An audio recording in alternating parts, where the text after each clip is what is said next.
Hey folks, welcome to another edition of Fitness Friday Posi-TIPS with Rachelle. It's always great to be here with you on Fitness Friday, the best day of the week. Gotta love it.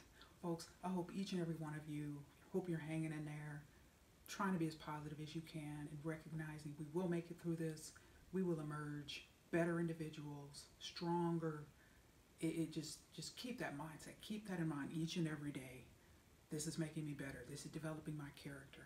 I'm becoming a better person, and I can't wait to see how we're all going to emerge from this on the other side. And we will emerge. We will emerge, folks.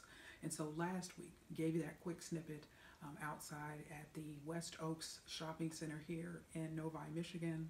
Gave you a little heads up in terms of how my workouts are going, and got a hybrid workout situation here at Rachelle's Home Fitness Center. And so it's going well. Got some HIIT training going on in the mornings, followed up by yoga and Pilates and some resistance training upstairs. And so anyway, it's going well. And the hybrid portion, of course, is when it's nice enough. I go out and power walk in the afternoons. In addition to that, my HIIT training and all of that in the mornings and the afternoons when it's warm enough. Head on out and get some power walking in. So it's just been wonderful. And I'm just grateful that, again, here in Michigan, yes, we have a stay-at-home order, and I'm grateful certainly to Governor Gretchen Whitmer for allowing us to go outside to exercise, and I just so grateful, just so grateful for the ability to do that. And so anyway, folks, continuing this conversation here, this series, back to leadership lessons, want to focus this time. And this is actually going to be a hybrid episode. We're going to talk a little bit about Rachelle's coronavirus challenge. As you know, a few folks reached out to me directly and requested that. Is for those of you who don't know, actually, dealing with adversity and overcoming adversity is actually, as I've been told, one of my greatest strengths, one of my strongest suits. So I'm just going to share some perspectives as I go along here in this leadership series here.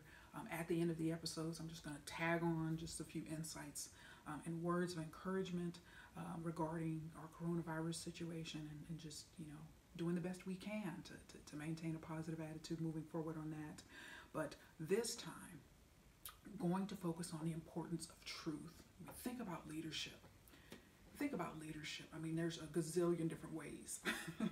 I could certainly go for the second half of this leadership series, but I want to focus on some very important topics here in leadership in the next few episodes here. And I don't know how long this series is going to be, probably 10, 12 episodes.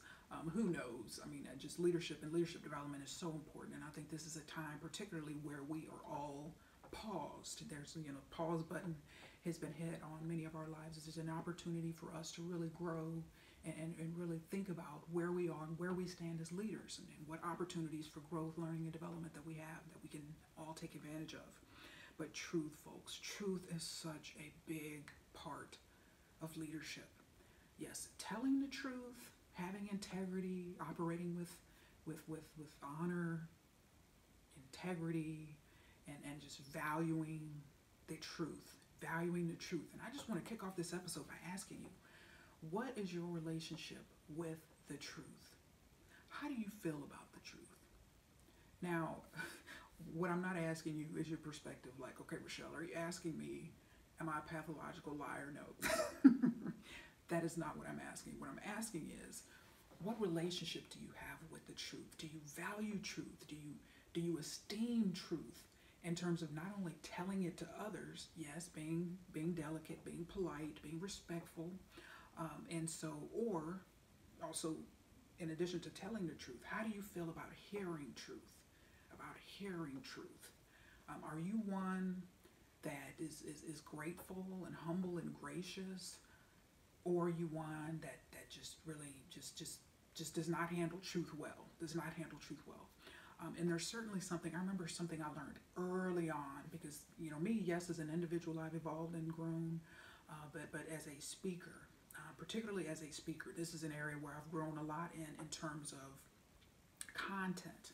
And so years ago when I would speak, I loved to give those feel-good messages and rah, rah, rah type of messages. And I realized as I've grown and as I've developed, and to be quite frank with you, as I've gained a lot more confidence, it's much easier now for me. And as you recognize, as you watch these Posi-TIPS episodes, they're not patty cake, rah, rah, rah. Yes, there's some of that at times, but one of my primary goals for these episodes, and I've mentioned this before in the previous couple of episodes, is to tell the truth and to help people. To tell the truth and to help people. So very important.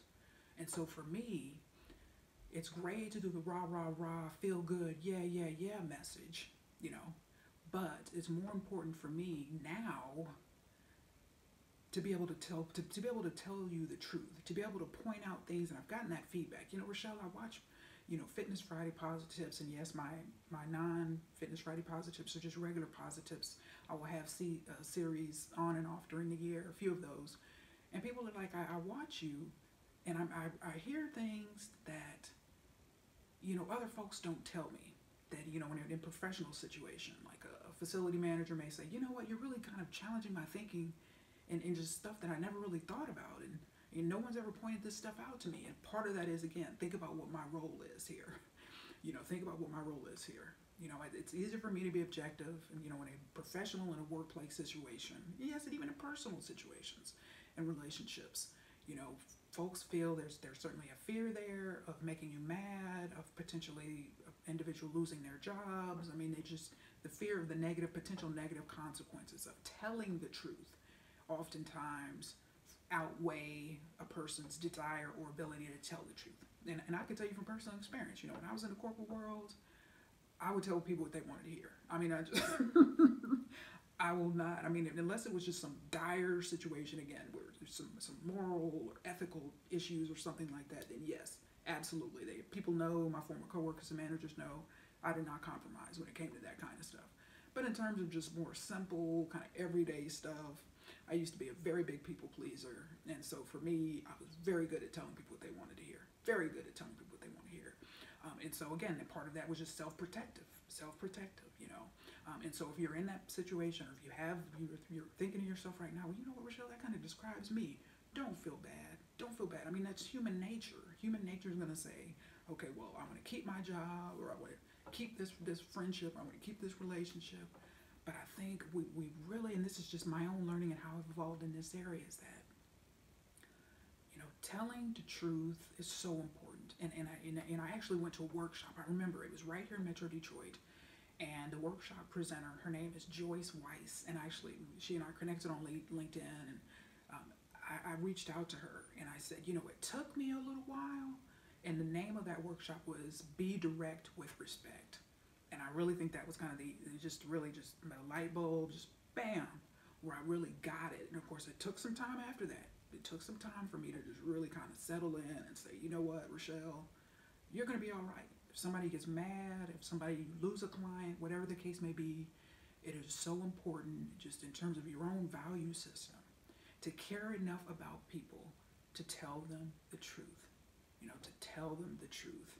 And also, like I said, the flip side of that, I've had, sales managers, my last sales manager, Stephen Rushak, and I remember the very first time he was new to our team. Our previous company's Cardiovascular Therapeutics. Love that company. I just love that company. But anyway, we got bought out. We got bought out by another company, and then we got a new sales manager. And I so remember the first time he worked with me in the field, what they call a ride along, where your sales manager, sales director comes out in the field and meets your customers and observes your sales presentations, all of that. And I so remember the very first time he worked with me, and we were at an office. We were at an office in Warren, Michigan, and I so remember that. It was wrapping up the day, and he said, "You know what, Rachelle? I'll tell you, there's a few things that I've observed about you, and that is, number one, you're genuine and sincere. There's not a phony bone in your body. Number two, you're very comfortable with yourself." He said, "A lot of people are just walk around afraid, feeling like they're making mistakes, they're doing something wrong. You're very comfortable with yourself. And number three, your leadership is innate." He said, "I can tell this is not something that this just comes from who you are. It emanates." And I just think about that, and just, and he too. And I remember, telling him that he was real good about telling people the truth. That was a strength of his from a manager perspective, from a management perspective, and a training and development perspective. He was real good at telling the truth, in terms of growth and development and all of that. But just think about the people in your life, that tell you the truth. I mean, early on, shoot, I'll be honest, shoot, I will tell you, early on, I used to be like everybody, just like most people. You get criticism, all of that, and then you want to get defensive and you want to kind of explain yourself and explain why. And just I remember towards the end of my career, and even, of course, my career, I should say sales career, traditional sales career at the time, I remember just getting to the point where I would get the feedback. You know what, Rachelle, you're coachable. I appreciate the fact that, you listen to feedback, you take it to heart, you're doing everything that you can to learn and grow and to become better. But that took some time, that took some effort, that took some growth, particularly in the confidence arena. And so when we think about truth, and I know as a speaker, and certainly as a trainer, there's something I remember hearing years and years ago, and it's like, if you want to make people mad, tell them the truth.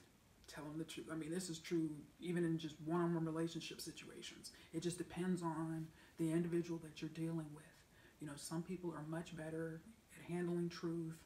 There's some people, you tell them the truth and they get mad and they storm off and you got to deal with a fit and all of this and that, the silent treatment. And so we really need to evaluate, how do we handle the truth? And are we comfortable telling other people the truth? Do we care more about ourselves than we do about that other person? Particularly when you see someone running full speed ahead, about to make a bad decision or run into a brick wall, or perhaps they've made a bad decision. And you just really have to think about that. There's the importance of truth. And I think for an individual who doesn't value truth, he or she is going to be surrounded by people that tell him or her exactly what they want to hear. And this is true, in every aspect of life. And it's easy to see. It would be great for me, I'm sure, to just sit here and say rah, rah, rah, and oh, kind of woe is me, and this and that. But that's never going to be my perspective, because I believe in life there's two positions. We can either be a victim or we can be a victor. And I refuse to be a victim. I refuse to be a victim. We've got to take responsibility so we're not running around being a victim. But just think about the truth. Think about the truth. Yeah, sometimes there's going to be negative consequences. People are going to get mad and do whatever. But when we grow enough in confidence and we become secure in who we are, we value that truth in terms of delivering it to other people, but also to hearing it. But if an individual, if a person is insecure, they don't know who they are, they have a weak self-image or weak self-concept, it is not going to be pretty. It is. And there's gazillion stories. It's, everybody's been through that. Everybody's been through experiences like that. And so I just want to really challenge us as we think about, from a leadership growth and development perspective, how comfortable are we with the truth? Do we want to know the truth? Do we not want to know the truth? Do we prefer to hide the truth? Is it inconvenient truth? Whatever the case may be. Because the truth, in many cases in life, folks, can really save us a lot of time, heartache, headache, money, effort, failed relationships, failed business deals, whatever the case may be. So let's learn to really value honesty and truth, and recognize that we have to take responsibility for delivering the truth, but also hearing the truth. It's so important, folks. And so who are to take this one step further, like, who are your truth tellers? Who are your truth tellers? Do you have any truth tellers? If I'm asking you right now, can you name me 1, 2, 3, 4, 5 people that you can count on to be honest with you? No matter what the situation is, that they're going to tell you the truth. They're going to tell it like it is. And some people are a little more delicate, and like I learned in the workshop, be direct with respect. Respect the person, honor the person, this and that. But if I ask you, when I'm asking you this question, if you can't think of anybody who can really tell it, who will tell it to you like it is, I really challenge you to think about and evaluate what your relationship is with the truth in terms of hearing it, hearing the truth. Because you probably got a whole lot of people around you telling you what you want to hear, and that's wonderful, and that's great, and that tickles the flesh and makes you feel good. But at the end of the day, it just will really sometimes wreak havoc on your life. And so we really have to think about that. And I'm just grateful for my own truth tellers. One really good truth teller that I have in my life, is certainly my mother. Now, see, you have to understand, good old Oscar and Willette Smith down in Shreveport, Louisiana. So, was a daddy's girl growing up, and I guess I don't think that concept ever ends. I'm still a daddy's girl. So there's that element there where when you're a daddy's girl, it's a little bit of a different situation. A little bit of a different situation. Yeah, well, where yeah, my dad is always been my constant cheerleader, this and that. But my mom, yes, while she's my cheerleader, she will definitely tell me the truth. I mean, just in all areas of life. I think back to, and I shared this a few years ago. I remember talking about this maybe 2016 or 17 or something when I mentioned this in a regular Posi-TIPS episode. But one time, this was I think I was a junior in college at LSU in Shreveport.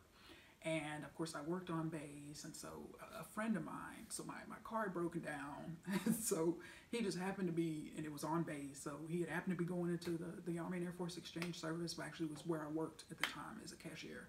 So I was in there on my off day, and my car broke down, but anyway, so my buddy came in, and he actually ended up giving me a ride home. So we went and got the car towed later and all of this and that. And he was so cute. He was so cute. And at the time, and of course, don't look at the 2020 Rachelle and think like I've always, Rachelle has really got it together. There's been a whole lot of growth, learning, development, mistakes, trials and tribulations along the way. But what really used to be the big thing for me was how cute is the dude. I mean, that was my number one relationship criteria, was like, how cute is the dude? And it just, I mean, substance, whatever, that was just an afterthought. And it's just so funny when I look back now, just again, comparing that to now, just night and day. But anyway, he was so cute. He was so cute. And I so remember, and I think I had a crush on him a little bit. He was a friend of mine, but I was like, oh, he is just so cute. And so, but anyway, so he brought me home, and I don't know where my dad was that day. He was out somewhere shopping or doing something. But anyway, my mom was home. And so I remember, we were all sitting in the den talking and this and that.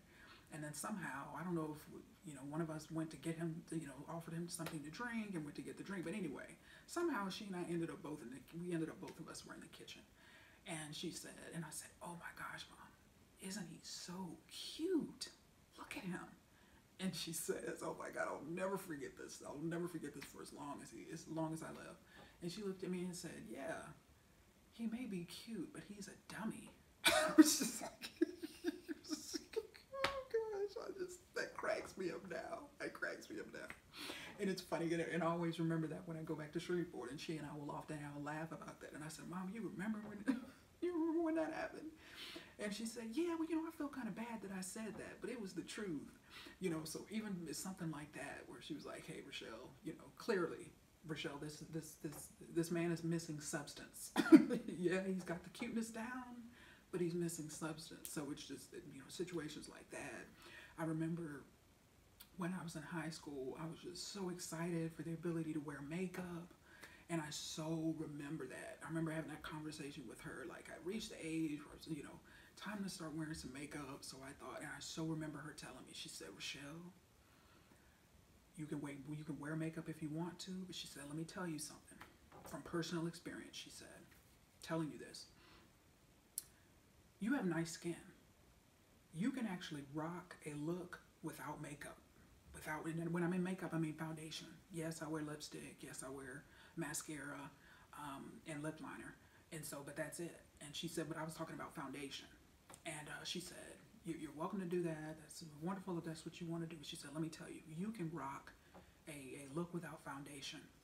Because she said, what I want to do is caution you is this. Well, I'm going to caution you with this. Once you start wearing it, you better be prepared to wear it for the rest of your life. When you start wearing that foundation and just true makeup and all of this and that, be prepared to wear it. Because once you kind of get a certain look with that, it's going to be hard for you to just all of a sudden just go all no makeup, all no makeup. And I remember, and I just was thinking like, oh my gosh, I want to wear makeup, this and that. But I really thought about what she said and took it to heart. And I said, you know what? Okay, well, let me see. Let me just see what's going on. And so a number of years later, here I am, I just don't wear, with all due respect to all the people who wear makeup and all that. That's wonderful. That's great. That works for you. But I just realized that, like, man, like she was, she told me. I mean, and there's truth to that. Once, and I'm sure plenty of women who wear makeup would say, you know what, I can't do without makeup anymore. Like, once you have a certain look and that makeup is at the basis of that, then it's tough. So I just, keep on keeping on with my little basics here. But that was an example. And there's been a number of examples. But she's a wonderful, and I have other truth tellers too. But she's a wonderful truth teller, and that's the thing. And if I'm about to run into a brick wall or something like that, yeah, I'm a daddy's girl. My dad will tell me. He will definitely tell me, in a very nice, polite, kind way. But my mom will do the same, regardless of what the situation is. And we all need people like that. Don't get mad when people tell you the truth. And particularly if you're about to make a mistake, or you made a bad decision, or there's a lot of times in life, particularly when we make decisions in leadership and in non-leadership situations, where we make decisions based on our emotions, get caught up. It feels good, it sounds good, it looks good, whatever. But then there's no there's no substance, or it's just a bad situation, and our emotions can get clouded up, and then whatever, and we just can't really see the truth. And so it's so important, it's vital for us to really respond and respect people who do have the courage to be honest with us, the courage to tell us the truth. And so if you can think of any truth tellers that you have in your life, I challenge you to really think about just how you feel about, people being honest with you and telling you the truth and whatever, this and that. And also too, think about the people that you're honest with, that you're willing to be truthful in all of that with. And I know in my role, when I look back to Northwestern, and how when I was a graduate student at Northwestern University, and I had this life plan, and I was going to spend a certain number of years in corporate America, and then I was going to branch out on my own and become a consultant and a speaker. And so of course that happened far sooner than my little plan was. But I think back now and I just reflect upon that, and I would think, like, coming out of Northwestern, I was not ready to be a consultant. I absolutely was not ready. I was ready in terms of knowledge, and in terms of strategies and executions, absolutely. But to be quite frank with you, in terms of confidence, I was absolutely not ready. Because one trait that is incredibly important for a consultant is the ability to be honest in terms of, yes, telling people what they don't want to hear, telling people when there are problems, telling people when what they're doing is not working, telling people when they've made horrible decisions, and that takes a lot of confidence, because it's easy to go in and be a people pleaser and tell people what they want to hear, and yes, you're on the right path, and yes, the strategy and execution is wonderful, when it's really not. And so it takes a high degree of confidence to be able to do that effectively and with integrity. And it's taken me a while. It's certainly taken me a while, and where it's very easy for me to do that now, but it just would have been a nightmare. It would have been a nightmare then, because I didn't have the courage and confidence to be able to convey the truth and tell things, to tell it like it is, so to speak. And so I'm grateful for that growth and learning and development, and just situations along the way that have come and gone that have really kind of shaped me into certainly a more effective individual in terms of conveying truth and telling people like it is, even when you know it's going to hurt them or devastate them or challenge their ego or whatever the case may be. I mean, I've certainly been in situations like that, but I'm grateful.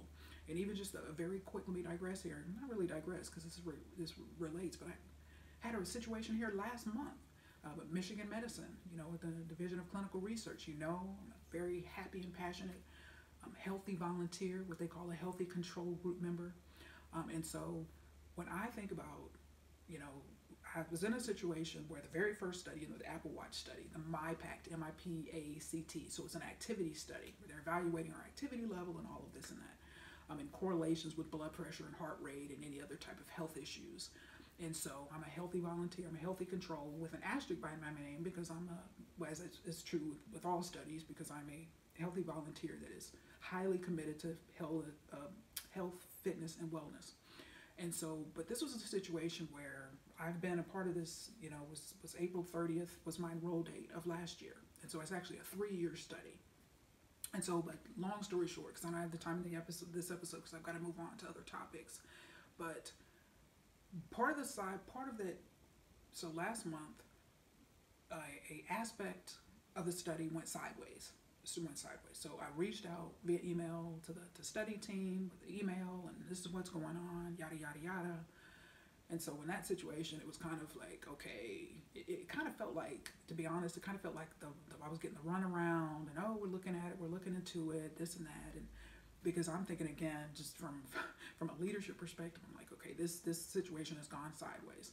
This is the number one ranked research institution in the nation. I mean, Michigan Medicine, University of Michigan, they do a lot. They get a lot of research dollars and all of this and that. But anyway, so this is a situation, and I'm glad it happened to me. Now that I'm looking back in hindsight, but it went sideways. Reached out, so I went through the appropriate channels, and this and that. So 2 weeks, there was no movement, no action, whatever this and that. And so I was checking in with emails, like any updates, what's going on, yada yada yada. So no movement, and so I decided to escalate. So I said, you know what, this is a situation. I care enough about this institution.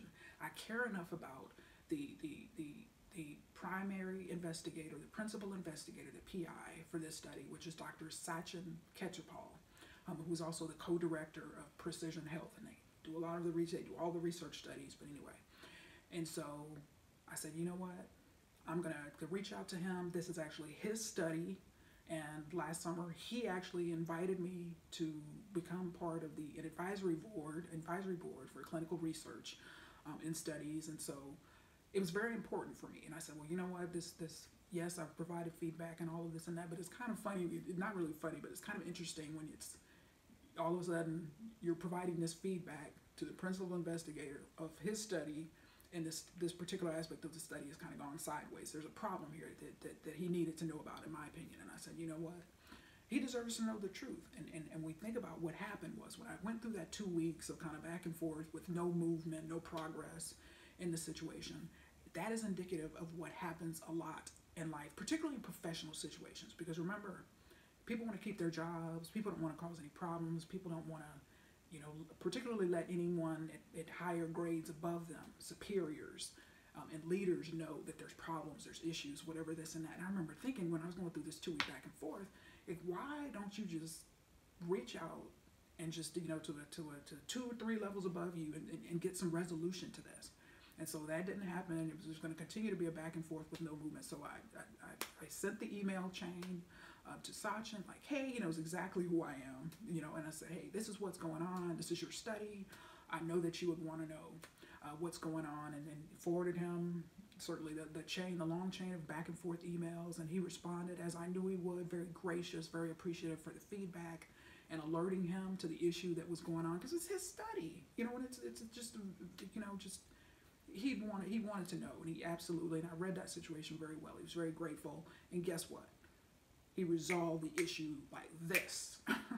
And so I think that's just so important, from a leadership perspective. Like, how do we feel about telling people the truth? And that was just a situation, yes, on a personal level, because it's I'm a healthy volunteer, but I'm just very passionate about, hey, if there's a problem, let's address it. From a leadership perspective, hey, you want to know what's going on. This is a partnership with Apple. Like, let's make sure that, they're spending a lot of money for research. We want this study to be great, because we don't want other people to have a similar issue and then drop out of the study. You'll lose participants and not know why. So I'm glad it happened to me, because I was able to, escalate things and bring things to his attention and bring out the truth. But it's like, hey, when I agree, when you ask me to be, an advisory board member, I'm going to tell you. If there's a problem, I'm going to tell you. But that's tough for a lot of people. So I understood when I was going through that kind of frustrating back and forth what was going on, because I remember I would have been, in a similar situation, years ago. You just kind of like want to handle things on your own and not escalate things to levels above and this and that. But no, again, going back, when you're confident, when you're secure in who you are, like, hey, I'm not perfect. I make mistakes. There's problems, there's issues, there's trials and tribulations. Something's not working out. Something is working out. But don't be afraid to share that. Don't be afraid to let people know that. And so that's an example where, hey, it's like the consultant in me is like, hey, I gotta alert him to let him know what is going on with this situation, because this is a problem. This is one that he resolved very quickly, but he wouldn't have known about it otherwise. And so that's an example. We can't be afraid to tell people the truth. But think about those situations in your own life, personally, professionally. When you see something that's kind of gone sideways, or something's just not working out, or whatever the case may be, something can be done better, whatever the case may be. As long as we're humble and we're gracious and we just, do things with the right heart, with the right spirit, people can recognize that. People recognize what's going on. And I remember when I sent the first email, with this issue to the study team, and I so thought about it. But I'm working on my humility, and I started to put in that first email. I'm actually a member. I was actually invited last summer to be part of the advisory board for the Division of Clinical Research here at Michigan Medicine Precision Health.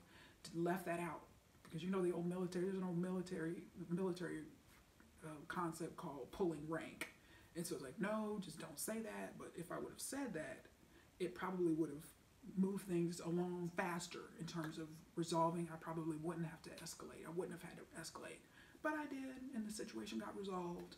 But I just said, you know what, don't mention that. Just see how this plays out.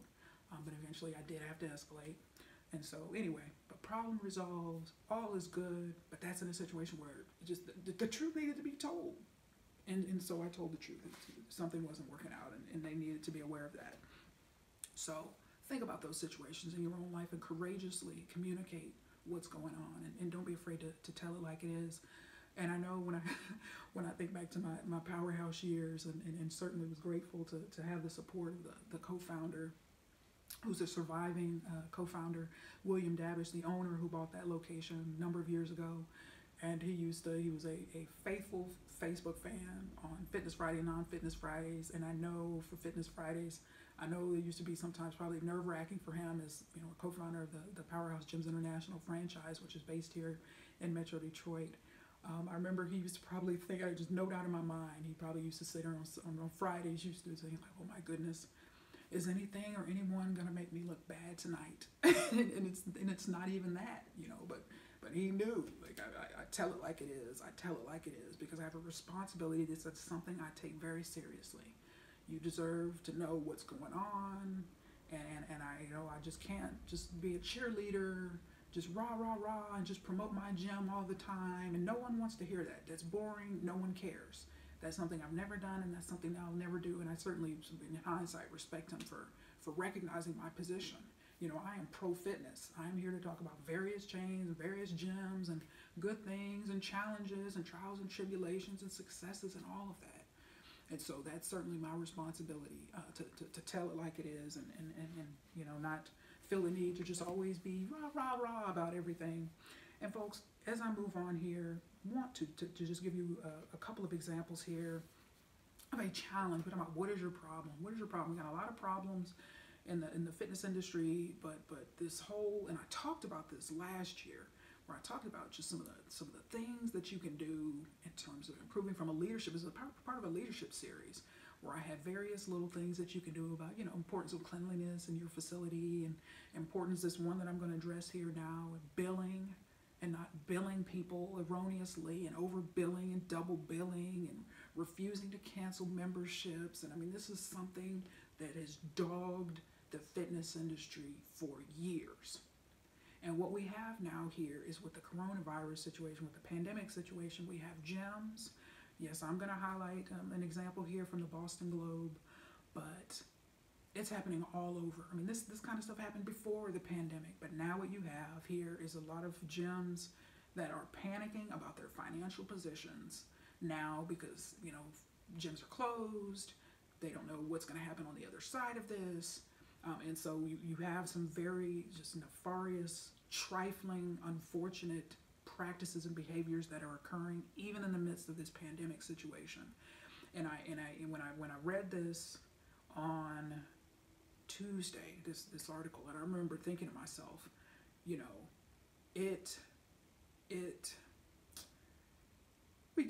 we've got to do better. I mean, and people trying to take advantage of people in the midst of a pandemic, and I just wonder, from a leadership perspective, one of the first things I thought after I read this article was, okay, when these type of decisions that are made, particularly one as I'm about to highlight here, there was clearly no one at the table who felt comfortable, or part of the decision-making process, who felt comfortable telling the truth.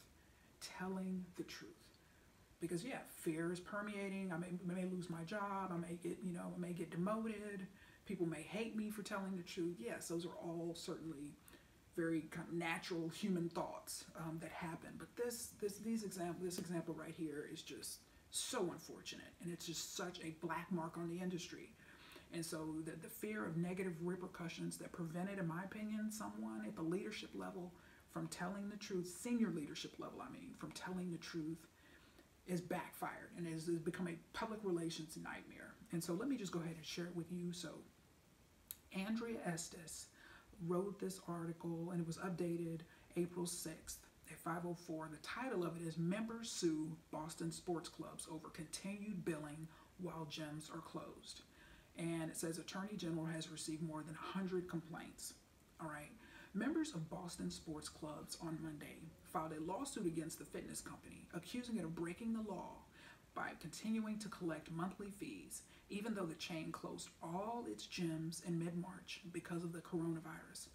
By charging its members for services they can't receive, the company is showing unconscionable corporate avarice, alleges the suit, filed Sunday in U.S.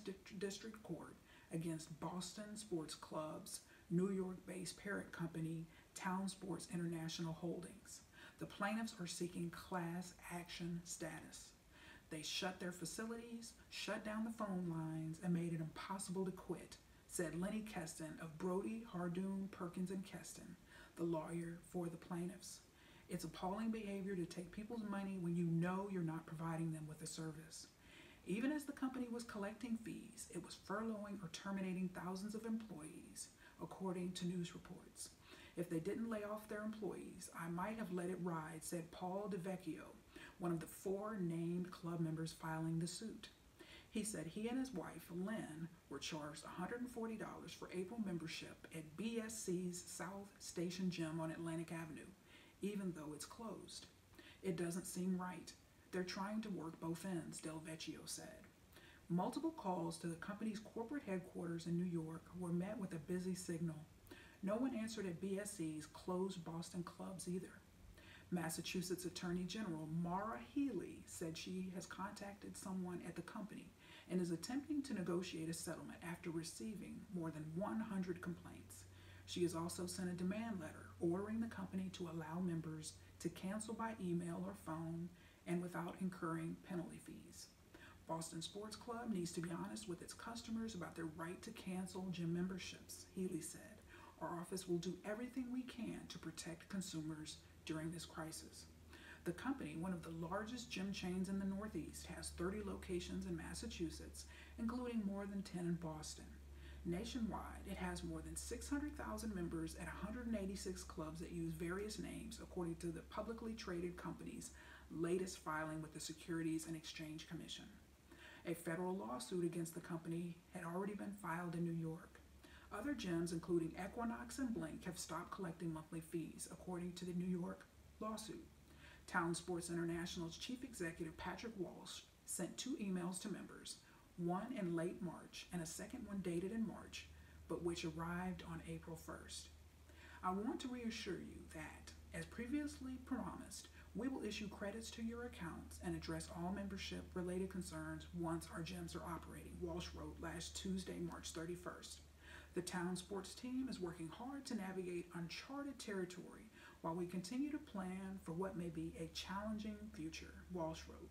We have made some extremely difficult decisions, but they are decisions that should ultimately benefit the town sports family, our members, and our gyms.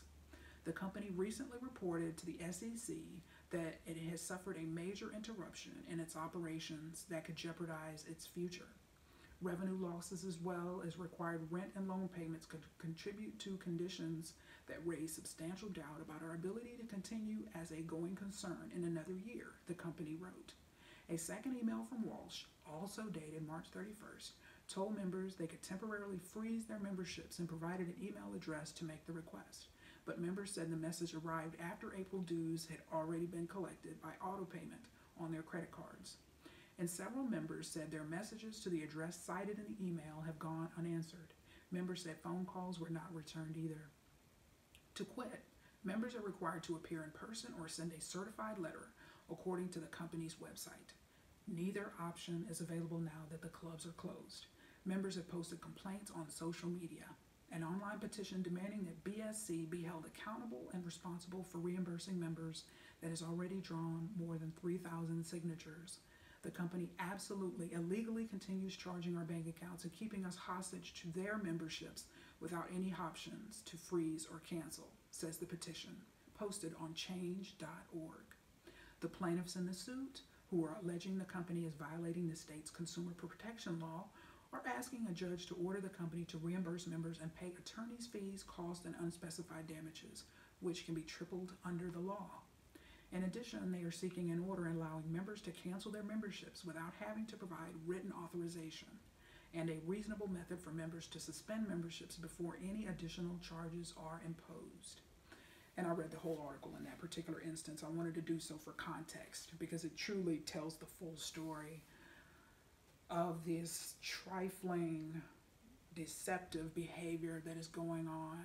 And this kind of stuff happens even before the coronavirus, as I stated before. And it's just so unfortunate and such a black mark on the industry that this kind of stuff continues to happen even in the midst of a pandemic. And now what has happened is it's now a PR nightmare. It's now a lawsuit. It's highly visible. It's just so unfortunate. Now you've got a change.org petition going on over this. And so that's why I always say just the importance of truth. Was there no one, when I read this, I thought, was there no one at the table who had the courage to say, you know what, this is a bad decision. This is going to backfire on us. You know, we're concerned about our finances and where we stand, and we've got all of these account payable situations, and we're just whatever. But just doing the right thing. You just gotta operate with integrity, because this is the kind of stuff that happens. And so you can't be afraid to tell people the truth, to hear truth, but also face truth. You gotta face the truth. And I'm gonna tell you on this particular episode here, as I move towards this final little part here on some coronavirus pandemic encouragement, is facing the truth of the situation. Okay, these publicly traded companies, Lifetime, actually the CEO of Lifetime Fitness last week in March came out and said he had plans to furlough 90% of the employees. It was like close to 40,000 or 40,000 employees were going to be furloughed because there was no definite date on when the clubs were going to be open. And again, they have different clubs in different states. And so I would say it's in many cases, it's easier for publicly traded companies to face the truth of situations, but don't handle it like this. And what I mean by that is recognizing, what's our financial position? Whereas, and how is this going to impact us, in terms of our operations and our ability to remain solvent and keep our doors open. And I contrast that, of course, not making generalities, but just making some thoughts here, sharing some thoughts as opposed to a private gym owner or perhaps even a franchisee who may be more inclined to just say, well, you know what, it just is a tougher decision in many cases for those individuals as opposed to these publicly traded companies that are like, this is what we got to do, cut, furlough, this is going to be a financial problem for us and we got to act fast. And so this is exactly what happened here, but very poorly handled. And so just always, and as I alluded to in that series last year, Leadership Lessons, it's just do right by your people. Just do right by people and just do the best you can. Be honest with yourself. Face truth about how this coronavirus situation for those in fitness facility leadership roles, how is this going to impact you? It's definitely going to impact you. Let's just be honest, and let me just tell you that like it is. It's going to impact you. So it's vital now to face the truth and say, what is this going to mean? Are we going to have to change our operations? Are we going to change our hours? Are we going to have to streamline? Are we going to have to reduce our head count? I mean, these are thoughts, these are decisions that you need to be thinking about now. And that way you can have, proper, rational, strategies and thoughts and plans and decisions, as opposed to just this, spur of the moment. Okay, the gym's open, this is what we got to do. Think about this kind of stuff now. Face the truth now about the reality of the impact. There's just no industry that is going to be, unscathed. But life, preserving life, maintaining life, preventing death is far more important at the end of the day. But there certainly is a balance there with in terms of in the fitness industry, club operations and all of that. So it's a huge shift. I mean, now you got tons of people that are buying home equipment, working out at home, and just behavior has changed. I mean, from a retail perspective, big box retailers that were struggling before the epidemic, you've got now, really going to be just down to the wire when things resume, because you've got a shift of people that are now Amazon and ordering online. I mean, this just Amazon is killing it right now. I mean, they are just killing it. And now what that does is you're going to have days and weeks of behavior change. And so what that does is ingrain people, typically speaking, generally speaking, people, once again, now as opposed to going to stores to buy things, now it's become a behavior now to just go to Amazon.com, just order via Prime, whatever the case may be. And so that changes, that paradigm was already shifting pretty aggressively before the pandemic, and now it's just going to further challenge and be a threat and erode the market potential of big box retailers, so, the brick and mortar type of stores, except for your Walmarts and places like Kroger's that are continuing to thrive and do extremely well right now. But folks, that's it. Just recognize your value, and your value in terms of telling the truth, telling it like it is, people telling you the truth and telling you like it is, and just really evaluate that this week. And then next week we're going to continue this conversation and on this next leadership lesson. But I wanted to wrap this episode up by just sharing a few thoughts here on the coronavirus challenge. And I've got a few little goodies here, a little show and tell episode. And so I actually got, kind of hard to reach for. I actually got this. You can see this is actually a little plastic placemat here, and got this from, I love Dollar Tree. I actually got this from Dollar Tree a number of weeks ago, and then they sell just cool little, just inspirational type things and meaningful type things, and I always get little trinkets and stuff like that from there, and I just absolutely love it. But I saw this, and I actually have, and I've just been looking at this so much lately, and when we think about the Rachelle's coronavirus challenge, and how just some of the things that are going through my mind right now during this pandemic and time of it, just international and global adversity and challenge and heartache and death and tragedy, and so but this is a time, folks, this is a time like no other for us to really think about our lives and stop, take a step back, and evaluate the good things that are going on in our lives. What's good? What's good? What positive things can you focus on? Yes, we've got a lot of bad things going on. We have, tragedy, we have death, we have sickness, illness, disease, shortages. But just on a personal level, I challenge you, now is the time.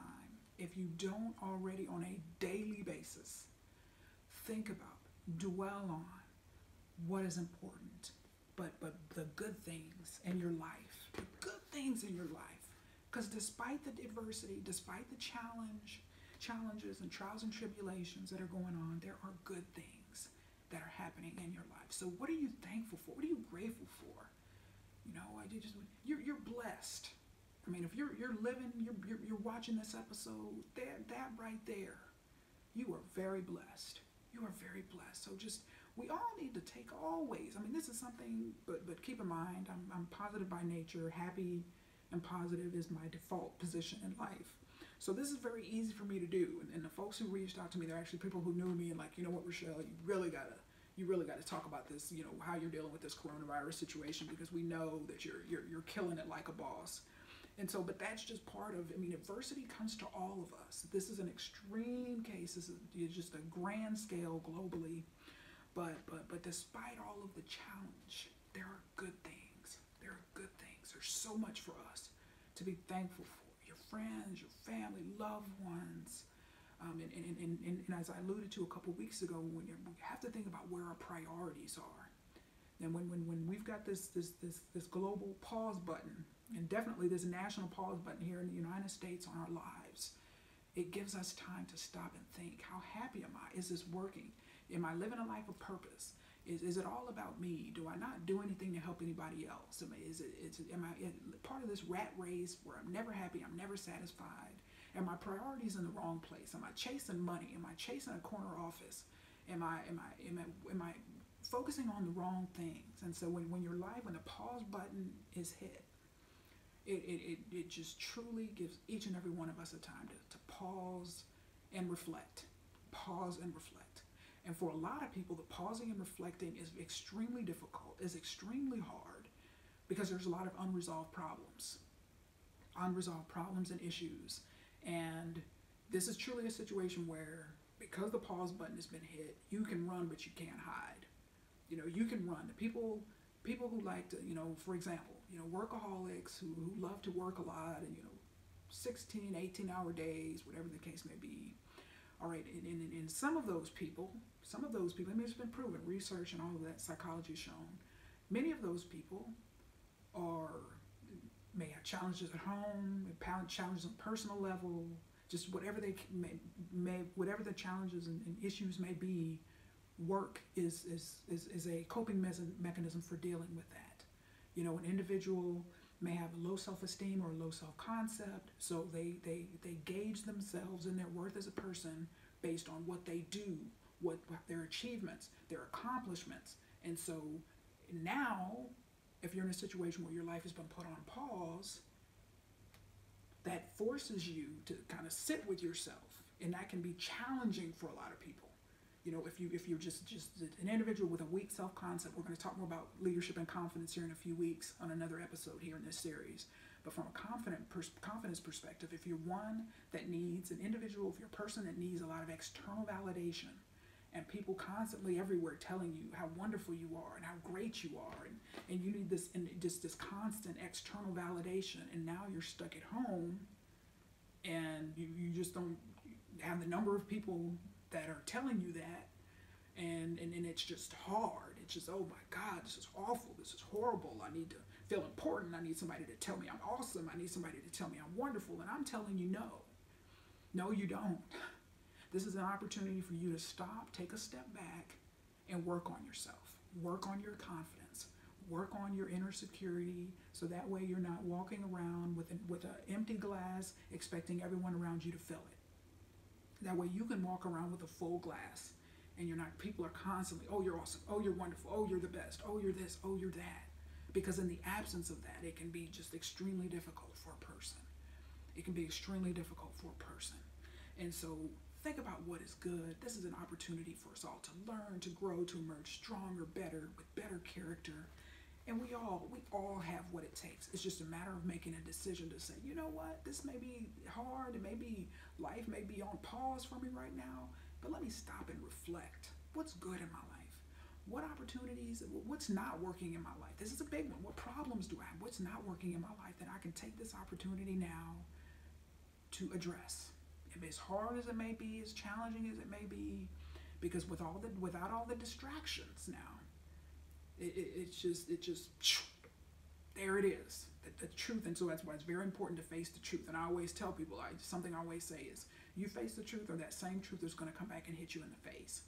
And so truth is hitting a lot of people in the face right now, And so think about what is good. And so folks, to finally wrap this episode up here, I've got to tell you about my shopping trips. Now, there's been a lot of, people are just overwhelmingly not happy with what's going on in the retail space and in terms of grocery stores and all of this and that. But folks, I must admit, and I know right here, even before I say it, those of you who know me are going to shake your heads and say, only Rachelle would have this perspective. But folks, I am getting a real kick out of the grocery store situation, out of the shopping situation. What I mean by, and I'm not glorifying it, I'm not saying shortages and outages, that's not a good thing. It's wonderful for us to always have things in stock and all of that. But folks, there's a humility that says life is not perfect. Things are going to happen. There's many countries around the world that experience shortages all the time. So this type of adversity is good for us, where you may have a favorite brand, I may have a favorite brand, and we haven't seen it in a store in weeks. But that, we say, okay, well, if I want tuna, I'm going to have to go with another brand. But that's good for us. Always getting our way, always having everything we want. Yes, that's comfortable, that's convenient, whatever. But folks, it's good for us. The struggle is good. Adversity is good. These are things that develop our character. Do I care? Do I want tuna enough, bad enough where I'm going to, hey, get another brand, try another brand. Perhaps I want this type of, item and I haven't seen it in a while. Okay, what about somebody can make their own, hand sanitizer, whatever the case may be. There's, recipes on YouTube and all over the internet, and news organizations have printed and promoted that. And so just think about this. I mean, it's good for us. It's hard as it is. I'm acknowledging that. It's not easy. This is not an easy process. And like I said, people who are down to their last roll of toilet paper, I'm not saying that's a good thing. I'm not saying that's a good situation. But what I'm saying is that will perhaps force that person to shop online or go to a different store, go to a different part of town, maybe that he or she wouldn't have gone to otherwise. But it's just, adversity helps us to be creative. We do things that we wouldn't do normally. It breaks us, it helps us to break outside of a box and challenge and shake up the status quo. And that makes us better. That makes us better people. I know it kind of could be, this is what I'm saying now is a shock to the system, and many of you don't want to hear this, folks. But it's good for us. It is so good for us. And so for me, going to Walmart, going to the grocery stores, looking for different things, for me, and I acknowledge, part of it is because I have a sales background. So I'm used to the hunt, where in sales, and even now, like I don't try to do something, particularly as it involves to like getting a client, whatever, and it's just a home run on the first try. I mean, that is very few and far between. And so for me, I would have to see, from a sales perspective, you have to have sales call after sales call. Sometimes it would take a year for a particular customer to take action. All right, and so I'm just used to that over and over, that tenacity, that determination, and unwillingness to give up and keep persevering. So part of that's just the fabric of my personality. But those same traits are required now as we navigate this coronavirus challenge. We have to be committed to getting groceries, doing whatever we need to do, continuing to work, whatever the case may be in terms of, working from home instead of working in an office, whatever the case may be. We have to be determined to keep on keeping on, simply stated. We have to keep on keeping on.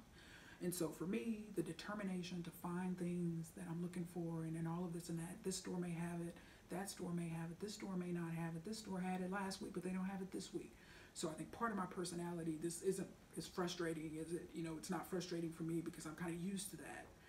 Yes this time, no this time. The next 20 times it's no, but then it's yes after that.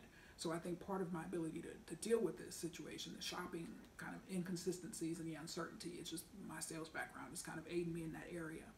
But also, it's helping me to be more grateful. All right, we take for granted just walking into a store and just finding, having them having whatever we want, and we buy it and whatever. But now currently the paradigm has shifted.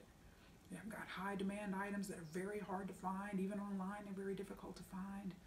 And so it forces us to get creative, go to different stores and all of this and that.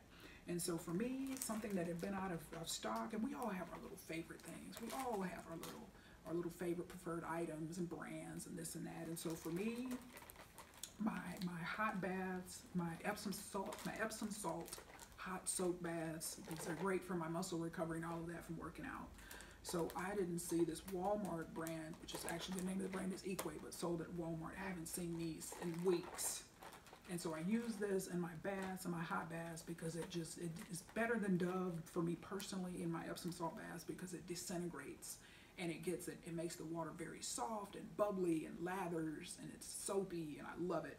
It reminds me of soft water. Like for instance, my sister still lives in Biloxi, Mississippi. Biloxi has soft water. When my brother was stationed at Fort Jackson in South Carolina has that soft, Columbia, South Carolina had that soft water. He is in Oklahoma City now, retired. In Oklahoma City, they have that soft water where you take a bath and it's real soapy and lather. You have all these bubbles. But here, my water's just traditional hard water. But this makes it very, very soft when I put Epsom salt in my baths, and it's just wonderful. But when I saw this, and I hadn't seen this in a long time since the coronavirus situation, I snapped it up. They had 6, and I just got 1. Again, we can't be greedy. This whole situation is teaching us about that too. Don't be selfish. Just buy what you need and leave something for someone else who I'm sure was equally excited to see these. And so it just made me grateful when I did see these and was able to buy them. Another thing, which is actually an absolute childhood favorite of mine, is sardines. Folks, I love sardines. And Walmart sells the Season brand locally here. They sell the Season brand sardines, my absolute favorite. I love them, love sardines. And so They were, I would buy them regularly on my way home from the Planet Fitness and Commerce. We got a super Walmart on the way home. Stop in the mornings after my workouts, buy these with no problem. Now they're extremely hard to find, extremely hard to find. Out of stock for a long time, then they got back in stock. I ordered them, 4 of them, online, and it took 10 days for them to get here. And so, but I was so happy, when they came, and now they're out of stock again. But again, people are getting these type of things left and right. So, but I was so happy when the box came with my 4 packs of sardines and stuff. Instead of having them multiple times a week, I have these once a week. But I savor it so much more now. And lastly here, folks, an absolute childhood favorite, Armor Chili. So I actually was looking for some antibacterial hand soap. And so just to quickly digress here for a minute, my parents, of course, are in Louisiana, as you know, if you watched this for a while, but I send them boxes. So I mail them boxes, FedEx them boxes of high demand items that are impossible for them to find down there because, they just don't have the retail capacity. We have a ton of stores still open here. And so we just, the ability to find things are just much greater here. And so I buy different items and things that they need and mail it to them, FedEx it to them. And so I was looking for some antibacterial hand soap, but was not having luck. I think I'd gone to 4 or 5 stores. This was about 2 weeks ago, about 15 days ago. And bam, I was in Dollar General. Which is a store I never go in, Dollar General in Walled Lake. It's actually fairly close to my gym, not too close, but on the way home from my gym. Never go to Dollar General. So I popped in Dollar General looking for some antibacterial hand soap, and bam, they did not have it, but I saw my childhood favorite from Biloxi, Mississippi back in the day, Armor Chili. You have no idea how excited I was to see this. My absolute favorite chili. They sell it in Shreveport, Louisiana. So whenever I go to Louisiana, my mom always has a few cans there waiting for me. But just stuff like this. I would have never stumbled upon my childhood favorite, which now I'm going to be going to Dollar General now to get it. But I would have never stumbled upon this. Again, had I not had to go through 4 or 5 different stores looking for antibacterial hand soap. So I discovered this. So I was grateful. So grateful for all those other stores that didn't have it because it forced me to go to a store I never go to. So folks, when we think about adversity, we think about hardships like this, a lot of this is we just can't control what's happening, what's going to happen, but we can control how we react. We can control our attitude. And I just want to say, let's all be thankful. Let's all be grateful. When we're able to go to a store and get everything that we want, even now these days, recognize what a blessing that is. Something that we took for granted, and that's very easy to do. And as I stated a couple weeks ago in that episode, we're all learning some humility. This situation is all teaching us all humility in various aspects of life. Rachelle, the almost 26-year gym goer, is now working out at Rachelle's Home Fitness Center and doing power walks, outside, something I would have never imagined, ever. But now, particularly working out at home, it's been a very good experience in terms of developing instilling some more humility in me regarding fitness. A lot of people work out at home, but a lot of people, particularly now, I have a greater understanding, particularly at the beginning of the year when people have these New Year's resolutions and they buy all this home equipment. And then by 2 weeks later, it's collecting, the exercise bike or the elliptical is serving as a clothes hanger and people just stop working out. But now I've recognized, now I can just really, from experience, see that if a person, and maybe if you struggle with discipline, working out at home is a challenge. I can understand if somebody was struggling in that area, it would really be a big challenge. And so now I just have a greater understanding of, if that discipline is a challenge, yeah, that equipment is going to sit there and never get used or whatever the case may be. But now, since I'm working out at home, I could just have greater insight, something I would have gotten this type of insight otherwise. And so I recognize that. And also people who go out and run and just have outside fitness activities and outside physical fitness and stuff, and how dependent upon the weather, you can be. And if it's raining for 4 days straight and you can't run or you can't do things outside, how that just some of the vulnerabilities around that. It's just been very eye-opening for me and just really, again, just made me a better individual, better fitness leader, but just a better individual overall. So let's look at this whole coronavirus challenge that each and every one of us is facing and say, how can we learn? How can we grow? How can we become more humble? How can each and every hardship and just struggle and just heartache, everything, it's going to make us better. It absolutely is going to make us better. It's going to make us better. So we learn our best life lessons not on the mountaintops, folks, but in the valleys of life. These valleys, these experiences now are shaping us to be better people, to be more humble, grateful, thankful people, less selfish people. And so, folks, that is all I have for you. I look forward to continuing this conversation next time with these leadership lessons. So until then, folks, stay well, stay safe, stay positive to the best of your ability, but also stay thankful. Can't wait until next week, but until then, remember, I am positively passionate about your success and happiness. Make it a great